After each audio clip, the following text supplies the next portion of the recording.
You know, when you think about how cities are built, you probably picture brick, stone, maybe steel. But what if I told you the very first cities weren't built with any of that?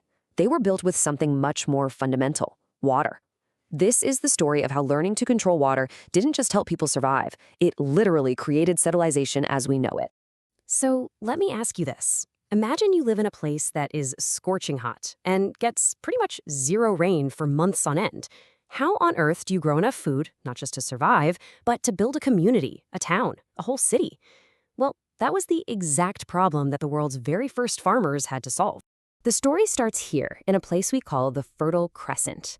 As the name suggests, it had this amazing, rich soil that was perfect for farming. And even better, it had two massive rivers, the Tigris and the Euphrates, bringing fresh water down from the mountains. Sounds like a farmer's paradise, right? Well, not exactly. Here was the big problem. These rivers were completely all or nothing. In the summer, there was way too little water. The sun would just bake the fields and the crops would wither and die.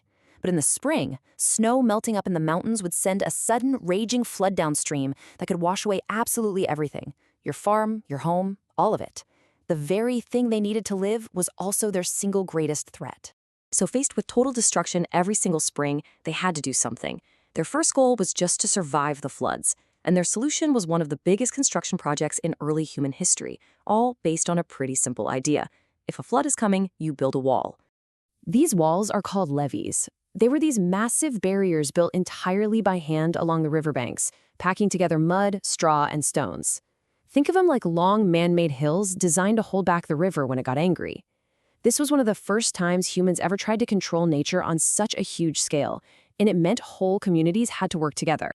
And you know what? The levees worked. They protected the farms from getting washed away. But that just created a new problem.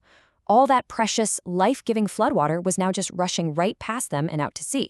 So they'd solved the too much water problem, but the too little water problem for the summer was now even worse. Their next idea was just genius. If you can't stop the water, capture it.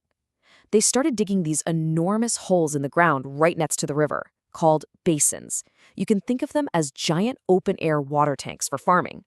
When the floods came, they'd open a gate and divert some of that extra water into these basins, creating a huge reserve for the dry months. All right, so let's get this straight. They've stopped the floods with levees, and they've stored all that extra water in basins. That's great. But what if your farm is a few miles away from the river? How are you supposed to get all that water from point A to point B without, carrying millions of buckets by hand? Their solution was canals. These were basically human-made rivers.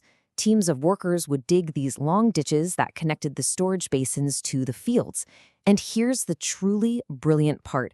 They figured out how to slope the canals just enough so that gravity would do all the work, pulling the water gently across the landscape right where they needed it. So what they built wasn't just one solution. It was an entire interconnected system. You block the floods with levees. You store the water in basins. You move the water with canals. And the final piece of the puzzle was adding simple wooden gates at key points so they could have precise control over exactly where the water went and when.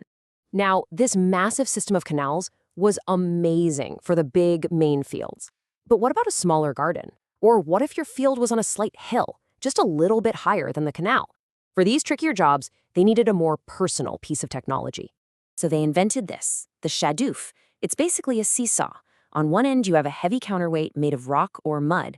On the other, a bucket on a rope. The farmer just pulls the bucket down into the water to fill it up, and the heavy weight does most of the work lifting it back up. It was so simple, but a single person using a shadoof could lift hundreds of gallons of water a day. And this is where the entire story of humanity changes.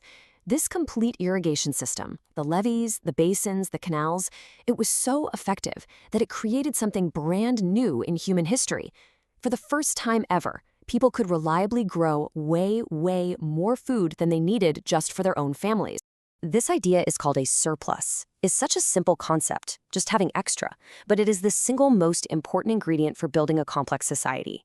See, before a surplus, pretty much everyone's job was the same: get food for today. Now, that was about to change in a huge way.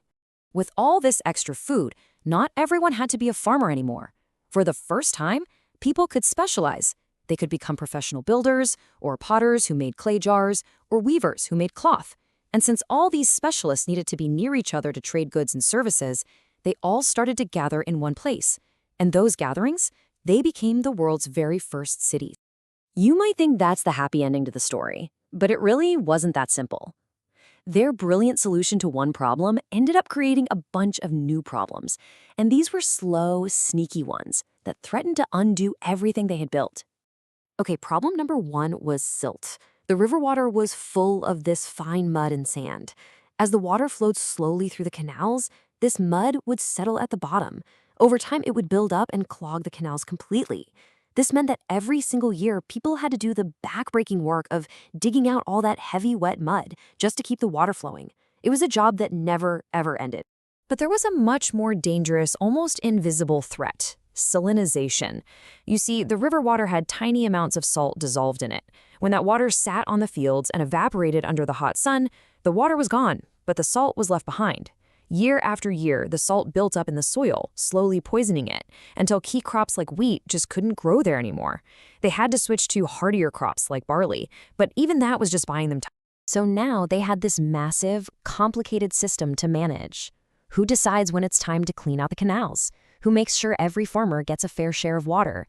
And what happens if someone upstream decides to take too much and leaves none for the people downstream?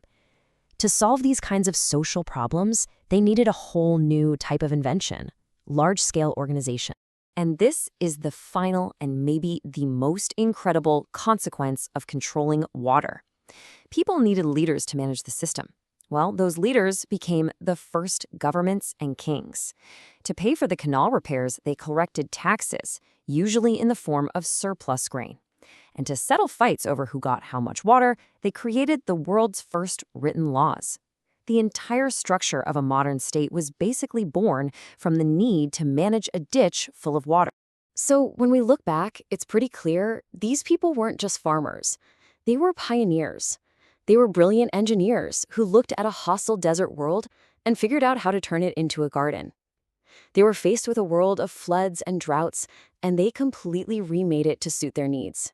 Their solutions weren't perfect, of course, but they completely changed the course of human history, which I think leads to one final question for us. They used their ingenuity to solve the biggest environmental challenge of their era. So what are the great challenges of our time that are going to require that same level of bold, world-changing engineering?